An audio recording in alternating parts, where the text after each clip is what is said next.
So, what's up mga kapatid? So, ayun, share ko lang po sa inyo yung nabili naming product. So, ito po ay voltage protector, 220 volts. So, ito po ay 20 amperes at kaya niya po ang 3,500 watts na appliances. So, pwede po, ito po kasi dati kong gamit sa incubator. Ngayon po, hindi ko naman po ginagamit at wala akong salang sa incubator. So, ito po ginamit namin para dito sa aming Wi-Fi. So, pwede rin po ito sa ref.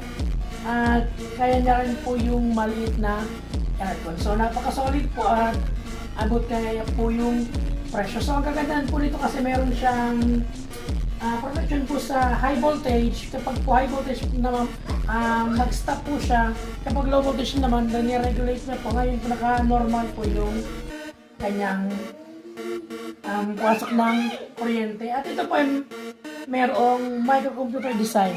Kaya po napakaganda at solid na solid pong gamitin para po sa ating mga appliances na pwede pong masira ng mga pagtaas or biglang pagtaas ng kuryente, yung palagi pong nagpa-brownout or yung bigla pong namamatay yung kuryente. So, yun po, kung interested po kayo, lalagay ko po yung link sa baba. So, yun lamang po. God bless.